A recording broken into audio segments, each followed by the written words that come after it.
Olá, você está na Reconnect para além da religião. Intolerância religiosa é crime? Quais os direitos e deveres para que você possa exercer sua religiosidade? Saiba agora na Reconnect.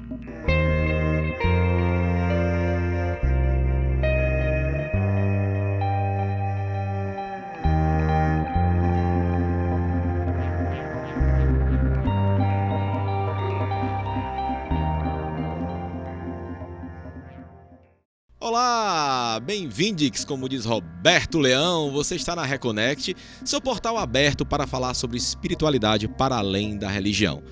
Aqui sempre comigo, ele, o historiador Roberto Leão. Olá, Bernardo. Olá, galera reconectada, sejam bem-vindos a mais uma busca pela reconexão espiritual especial. E aí, tá especial e é especial, hoje o programa é especial. E eu sou aquele curioso espiritualista a favor do abraço. Hoje nós temos ele que iniciou sua militância aos 15 anos, cursou Direito na Universidade Federal do Ceará, sua maior atuação sempre foi no campo da defesa de direitos humanos, participou da fundação do Centro de Defesa da Criança e do Adolescente do Ceará, coordenou a Associação Nacional do Centro de Defesa da Criança e do Adolescente, recebeu o prêmio Neide Castanha na categoria Cidadania, outorgado pelo Comitê Nacional de Enfrentamento à Violência Sexual contra Crianças e Adolescentes, vou respirar porque tem mais, foi candidato à Prefeitura de Fortaleza e hoje é presidente da Comissão de Direitos Humanos da Assembleia Legislativa. Para falar sobre intolerância religiosa, direitos humanos e vários outros assuntos, com muito prazer, deputado Renato Roseno. Muito bem-vindo, deputado. Obrigado, Roberto. Obrigado, Bernardo. Obrigado pelo convite. A gente está aqui conversando com toda essa turma reconectada. Oh, coisa boa. Deputado, o senhor sempre foi muito atuante em prol dos direitos humanos, né? Por que, dentre todas as causas que, claro, o senhor defende outras mais, mas por que o senhor sempre nadou nesse universo, sempre mergulhou fundo nesse universo dos direitos humanos? Veja, o que são direitos humanos, né? Eu acho que essa é a pergunta fundamental, sobretudo para quem está nos escutando agora, né, e nos vendo. São paradigmas daquilo que nunca pode ser feito. Sempre digo isso. Como se fosse uma plataforma mínima de tratamento, de correlação entre nós, seres humanos, né? É o irredutível ético exigível, ou seja, é aquela parcela que não pode ser reduzida. Sim. Da sua vida, ela é ética, porque ela deve nos relacionar, e ela é exigível como uma afirmação política. Olha, se eu não tenho direito à saúde, né, como um direito humano, eu tenho a possibilidade de exigir o direito. Se eu sou vilipendiado na minha crença, né, na minha liberdade, eu tenho o direito de exigir ser respeitado, né? Portanto, eles são um grande pacto. Vamos pensar que os direitos humanos eles nascem, né, não nascem propriamente como um ato jurídico, né? As pessoas pensam assim, você é advogado, vai falar de direito, vai falar de lei, da Declaração de 48. Toda vez que eu vou dar aula, assim, né, ou vou dar uma palestra sobre direitos humanos, eu começo. Vamos começar pela recusa da indignidade. Lá atrás, né, você vai encontrar 20 séculos atrás, você vai encontrar em inúmeras literaturas, em filosofias, em religiões, né, em fábulas, você vai encontrar alguém que se sente oprimido e discriminado e que recusa a opressão e a injustiça. Vamos lembrar de Antígona, só para a gente pensar assim, né, na Antiguidade Clássica, né, o Sófocles, né, a tragédia grega, o teatro, tem uma peça do Sófocles, né, Antígona, em que a Antígona ela desrespeita uma ordem do rei porque aquela ordem é injusta. E ela diz assim, nem você, com todo o seu poder, né, portanto ela não está fazendo referência, ela não está dizendo, olha, você não poderia ter feito isso, né, porque você é rei. Ela diz, tem algo que nem os reis podem fazer, que é retirar de mim a dignidade. Portanto, veja, não tinha declaração de direitos humanos, não tinha revoluções liberais, revoluções burguesas. Vamos mais para frente. Você pensa as revoluções escravas do Império Romano, Espartacus, figura fundamental para a gente pensar, né, ali ano 70, né, antes de Cristo, ou seja, nós estamos falando, portanto, da era anterior a Cristo. Você tem um conjunto de revoluções escravas. O que o escravo está dizendo? Eu não quero ser escravizado. O direito da época, o direito romano da época, permitia, portanto, né, a escravidão. Vamos lembrar, agora chegando mais para perto aqui, vamos lembrar das revoluções agrárias do século XI ao século XIII na Europa, né, em que os camponeses diziam, eu quero ter acesso à terra, né, porque isso é fundamental para a minha dignidade. Inclusive, se você pega a Reforma Protestante depois, ela canalizou muito dessa força das revoluções agrárias. Vamos chegar agora no processo de colonização, né, da América Latina, em que você teve, desde do início do processo de colonização, você teve resistência. Você teve a resistência indígena, você teve a resistência, né, negra, né, dos negros e negras escravizados que vieram escravizados de África. Então, o que eu quero, assim, o direito humano, ele parte de um princípio da recusa da indignidade, da recusa daquilo que é injusto. Aí você pode me perguntar, e o que é indigno hoje? Será indigno amanhã? Não, nós estamos falando de algo que é histórico. O que é importante é afirmar que o ser humano ele tem a possibilidade de sempre recusar o tratamento injusto, a relação injusta. Por isso, aí eu vou entrar num ponto que o Bernardo coloca, nós fazemos pactuações sociopolíticas, né? Vamos pensar que lá nas revoluções burguesas do século XVIII foi feita uma grande pactuação contra o poder monárquico. O rei não pode tudo. Bem, o rei não era o rei sol, né? O rei não era o Estado, né? Ele dizia, eu sou o Estado. Aí chega lá a Revolução Burguesa e diz, não, todos somos iguais perante a lei. Ou seja, afirma um determinado padrão ali da modernidade, da Revolução Burguesa, das revoluções liberais, que é a ideia do império da lei.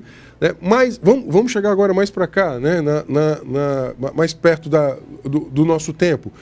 Logo após o nazifascismo, ou seja, de toda aquela explosão de barbárie em escala industrial, milhões de mortos, né, sobretudo judeus, o que o sistema ONU faz? Existe algo que nem os estados podem fazer no exercício da sua soberania. É essa a mensagem que existe, por exemplo, por trás da Declaração de 48, ou seja, o indivíduo ele tem um conjunto de direitos que nem o Estado soberano, na sua soberania, ele pode fazer. Por isso que eu digo, é uma recusa, é uma plataforma. O direito humano ele não deve só olhar o passado, ele tem que olhar o futuro, ou seja, é o patamar mínimo. Né? Nós não podemos recuar desse patamar mínimo, mas nós temos a possibilidade de ir além. É por isso que os direitos têm gerações ou dimensões. Você começa lá atrás, né? Direitos civis e políticos, direitos econômicos e sociais, o direito à fé, o direito à liberdade religiosa, o direito ao reconhecimento. A gente está trabalhando agora no século XXI, muitos direitos ao reconhecimento. Ser reconhecido, ser considerado. Mas, deputado, muitos políticos compram uma causa que pode parecer comum para a maioria, ou a massa, para agradar muitos, as massas, vamos dizer, porque o senhor escolheu um tema que para alguns é um tema forte, é um tema polêmico, como por exemplo, quando eu falo de direitos humanos, eu estou falando contra o racismo, a homofobia, a misoginia, a intolerância religiosa, são temas são pesados para a sociedade. Hoje eu poderia dizer que hoje tem um conteúdo até anticapitalista. Se você pensa o direito ao trabalho decente num mundo que está destruindo o trabalho decente, o direito à previdência num mundo que está destruindo a previdência, o direito à saúde num mundo que está destruindo os seus sistemas públicos de saúde. Hoje, inclusive, falar de direitos humanos tem sendo um conteúdo, se você pensa que lá atrás ele veio no bojo das revoluções liberais burguesas, hoje ele tem um conteúdo, inclusive, até de anticapitalista no sentido antineoliberal, desse ultraliberalismo. Agora, o que eu quero dizer é o seguinte, veja, nós, né, desse campo que defendemos direitos humanos, nós fizemos opções que nós sabemos que não são opções populares no atual contexto. Nós estamos vivendo um contexto de populismo autoritário, um contexto de, inclusive, que esses consensos mínimos eles estão sendo destruídos. Muita gente que está nos vendo agora deve ter escutado alguma vez na vida que direitos humanos só servem para bandido. Isso não é verdade.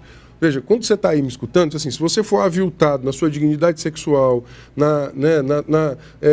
se você for alvo de discriminação racial, se você for alvo de discriminação por gênero, se você não tiver direito à saúde, a quem você vai recorrer? Dentre outras coisas, é um conjunto de direitos que nós chamamos de direitos humanos. Então, acho que isso é fundamental. É isso realmente que parece, assim, que as pessoas estão compreendendo de forma equivocada o que é direitos humanos.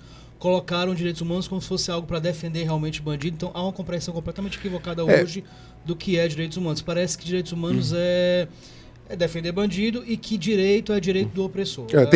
Eu acho que tem dois comentários aí, Roberto, que eu queria ressaltar. Isso talvez seja a pergunta que eu mais respondi na vida, né? Então, eu vou responder sempre dentro do mesmo pacote. Ninguém está acima da lei, mas ninguém está abaixo da lei. Ou seja, aquele que cometeu, porventura, um crime, ele tem que ter os rigores da lei. Nem abaixo, nem acima, né? Ou seja, ninguém está acima da lei, mas ninguém está abaixo da lei. Por quê? Porque nós entendemos que o devido processo legal, o direito de defesa, né, o direito a um processo justo, né, são pressupostos, né, dessa pactuação que nós fizemos, para que a gente não se barbarize. Acho que é importante isso. Ou seja, o que nos separa, né, da barbárie total, né, do salve-se quem puder, da violência, né, de relações de poder violenta, são algumas pactuações. Nós temos que respeitar essas pactuações. Portanto, ninguém está acima da lei, ninguém está abaixo da lei. Agora, a segunda questão é uma questão, de fato, de comunicação e cultura. Nós estamos numa sociedade, a sociedade brasileira é uma sociedade em que, de fato, a esfera pública, democrática, ela sempre foi muito pequena. Eu sempre digo isso, às vezes, quando eu dando aula. O Estado brasileiro veio de caravela. Ele não foi fruto de uma revolução popular. Não, ele não foi fruto de uma revolução popular. Roberto fala isso demais. Não, ele não foi. Se você pensa, se você vai para qualquer país latino-americano, você vai ter a Revolução Independentista, você vai ter lá a Avenida dos Libertadores, você vai ter a figura, mesmo que caudilhesca, você vai ter a figura de alguém que patrocinou a independência. Aqui a independência é o acordo por cima. É o filho do rei, o rei volta, né, para a metrópole, aí ele diz assim, em 1817... cuide dos interesses da coroa antes que o aventureiro lance mão. Quem era o aventureiro? Era o povo, que podia querer fazer a independência de maneira republicana. É a permanência da exploração. Não, veja... Permanência da nossa colonização e exploração. Você que é historiador vai lembrar de uma expressão que é muito comum, sobretudo na ciência política, que é a solução germânica, que é o acordo por cima. Que coube bem na história da Alemanha, né? O acordo por cima. O Brasil é um país do acordo por cima. Se você for ver, independência, república velha, a ditadura militar, ou seja, você tem uma série de acordos por cima em que o povo ele não foi convidado. Por isso que parcelas importantes do povo não abraçaram, digamos assim, né, bandeiras democratizantes. Que seria para o próprio benefício, inclusive. Claro, assim, a quem interessa dizer que direitos humanos, né, não é para bandido, não, ou seja, não são para todos. Opera humanos, né? Direitos. Interessa, sobretudo, a uma casta que quer manter a sociedade brasileira pouco democrática. Por isso que é tão importante, né, um programa como esse, que a gente pode falar de tanta coisa, dentre outras coisas, democracia e direitos. Porque só tem democracia se tiver direito, só tem direito se tiver democracia. Agora nós estamos num momento, numa etapa da humanidade, que não só aqui, a Europa Central, América do Norte, América Latina, nós estamos vivendo, de fato, a corrosão, a erosão, né, da cultura democrática, dos valores democráticos, dessa pactuação. Digamos que houve uma simplificação do mundo em que hoje, né, as pessoas vivem em bolhas e essas bolhas acabam gestando ondas de intolerância e que são facilmente manipuláveis pela política. Essa política veja a eleição do Trump, é a cara dessa manipulação de bolha. Deputado, o que é que o senhor entende por espiritualidade? O senhor tem alguma religião? Como é que a sua lida com a espiritualidade? Muito tranquilo, eu acredito na transcendência, né? Eu venho de uma família cristã, né? Minha mãe quando eu nasci, minha mãe era católica, meu pai é adventista do sétimo dia. Minha família paterna é adventista do sétimo dia e a minha família materna é católica. Esse encontro foi muito interessante porque nos permitiu pluralidade. Não, foi muito interessante isso, né? Bacana. Isso foi muito legal. A gente sempre teve digamos assim, um aprendizado de muito respeito à pluralidade, né? Meu pai depois, né, aderiu ao catolicismo, né? Minha mãe é muito católica, né? E vou muito à missa com ela, muitas vezes vou à missa com ela. Assim, eu acredito numa transcendência no sentido de que existe uma transcendência. Agora, eu me conecto com muitas formas dessa transcendência. Eu gosto, inclusive, dessa possibilidade. Tem uma vinculação, digo muito isso, assim, os valores do cristianismo, aquele cristianismo, sobretudo ali dos primeiros séculos, do comunitarismo, do amor incondicional, da solidariedade universal, né? Da transformação. Isso eu sinto muita identidade com esses valores. Esses valores, seria sobretudo. A essência, né? Seria a essência. Se você for permear na maioria das religiões, elas meio que em sua essência, elas vendem o respeito, o amor incondicional. Eu gosto disso, muito. Eu me sinto muito conectado, já que o programa, inclusive, fala em conexão, né?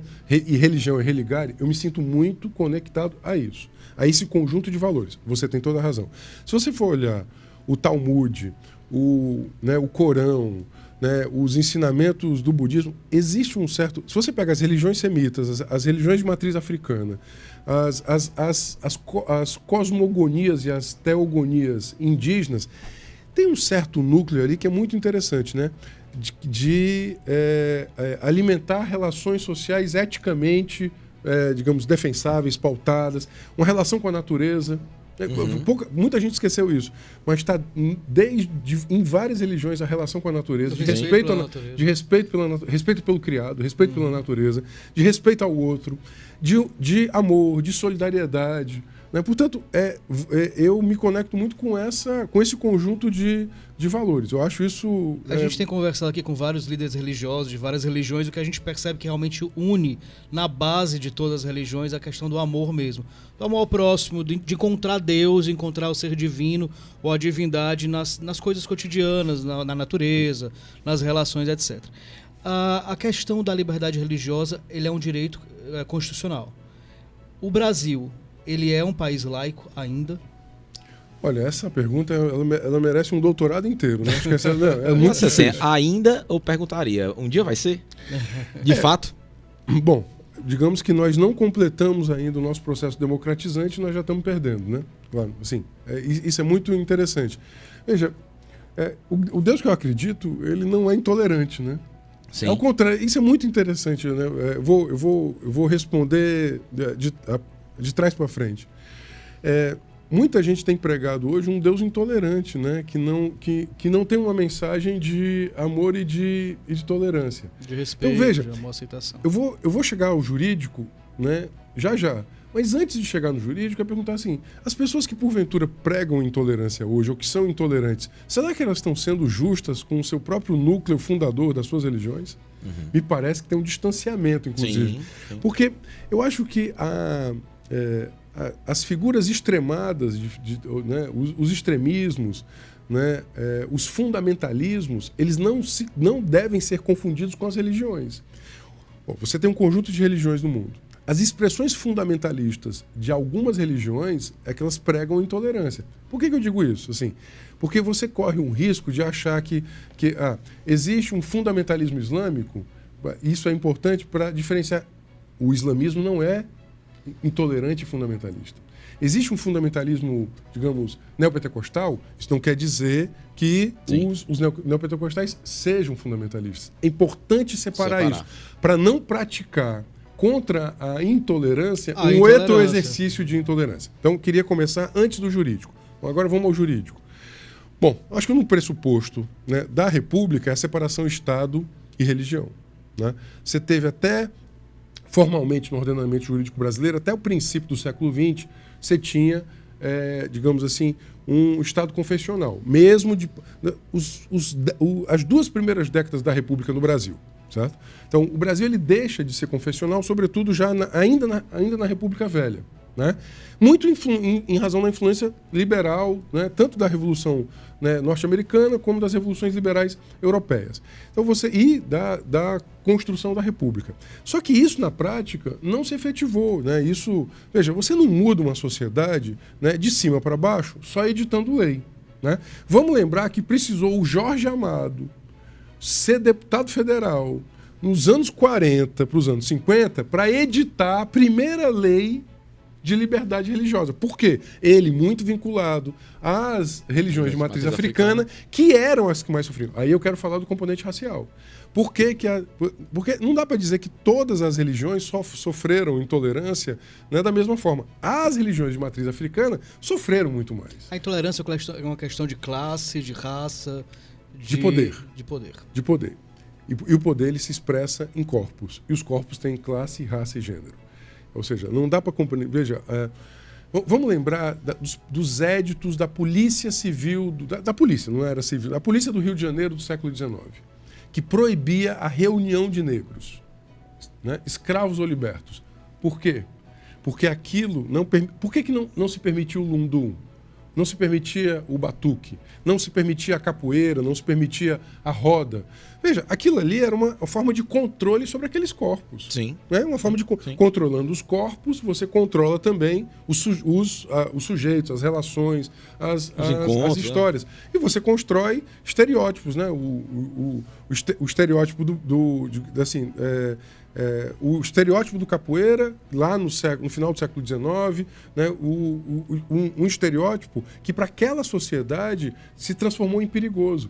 Por isso que, inclusive, você vai ter no final do século XIX, né, várias casas, vários terreiros que eram, digamos, destruídos pela chamada, então, força pública. Por quê? Porque não havia, de fato, né, mesmo após a abolição formal da escravidão e mesmo após a República, não havia essa liberdade, né, que, digamos assim... O samba sofreu também repressão, né? Digamos que nós estamos falando ali do mesmo universo, né, o samba, a capoeira, né, o povo de santo, é esse universo sociocultural religioso. Tem um né? dado interessante, deputado, que 1,8% das denúncias de intolerância vem dos católicos, né? 3,8% dos protestantes. Ao mesmo tempo, as religiões de matriz africana, que só representam, pelo IBGE, 1,6% da população brasileira, declaradamente povo de santo, porque depois a gente vai falar nesse assunto que eles não se declaram povo de santo com medo de represária. Apesar de ser 1,6% da população brasileira, eles representam 25% de todas as denúncias que o Disque 100 recebe. Né? O senhor acha que essa intolerância religiosa tem origem racista? A gente pode afirmar, por exemplo, que não há intolerância religiosa, que há, na verdade, uma intolerância racismo religioso? Não, tem as duas coisas. Veja, se você vai ter tanto entre grupos, né, que partilham, digamos, até o mesmo universo, né, dentro do cristianismo, você vai ter determinadas expressões de intolerância. Isso já chegou para mim na comissão, né? Ou seja, né, católicos e evangélicos, né, ambos já chegaram a expressar isso. Ex-testemunha de Jeová, por exemplo. Sim. Vamos lembrar que o movimento do dia 21 de janeiro aqui, para o nosso, né, telespectador, o 21 de janeiro é o Dia Nacional de Combate à Intolerância Religiosa, né? Ele foi patrocinado no Ceará muito em razão da Associação das Vítimas de Intolerância, que começou com os ex-testemunhas de Jeová. Então você tem isso. E você também tem o racismo. Ou seja, não são fenômenos estanques e separados, mas eles são fenômenos que têm expressões, às vezes, autônomas. Às vezes, por exemplo, você tem uma expressão, eu já recebi denúncia assim, você tem uma expressão de uma determinada pessoa que tem fé cristã, que ela se sentiu, dentro de uma determinada corporação estatal, ela se sentiu oprimida por uma outra expressão também de fé cristã. Olha só, né? E eu já recebi denúncia também de ex-testemunho de Jeová que não pode mais conversar, por exemplo, com os familiares que ainda se mantêm na comunidade. A mesma situação. Isso eu já recebi. E também recebi muita denúncia com relação a invasão, né, de terreiro, casa de santo. Ou seja, que você tem toda a razão. Aí não há nenhuma dúvida que há um componente socio-racial, né? É por isso que é tão importante, não à toa, o dia 21 de janeiro, aqui no Brasil, essa data ela faz referência a uma babalorixá, que foi alvo de intolerância religiosa. Né? Essa lei é uma lei de 2007, salvo engano, a lei que institui o 21 de janeiro como uma data, né, nacional de combate à intolerância religiosa. E nós temos muito que avançar. Agora, eu não quero deixar de responder ao núcleo da sua questão. Eu acho que nós estamos retrocedendo. Eu acho que nós estamos retrocedendo porque, sobretudo, a esfera política, ela passa a manipular eleitoralmente o sentimento religioso. Né? Uhum. Se o Estado laico ele está baseado na pluralidade, né? Ou seja, todos têm o direito à fé. Portanto, não cabe ao Estado dizer qual é a fé. Uhum. Cabe ao Estado permitir que a fé seja pluralmente, né? As pessoas podem optar pluralmente exercida. A pessoa pode, né, você vai ter o católico, o budista, né, o judeu, né, o Wicca, o umbandista, o candomblessista. Você vai ter todo mundo. Pronto. Acho que cabe ao Estado guardar, né, a pluralidade. Bom, isso pressupõe, portanto, que você não ocupe a esfera política eleitoral a partir desse sentimento. Esse sentimento é um sentimento do indivíduo e das suas comunidades. A sua relação com Deus, a sua relação com a transcendência, ela não deve ser ocupada ou manipulada eleitoralmente. Sim. Agora, pronto. Agora o que acontece?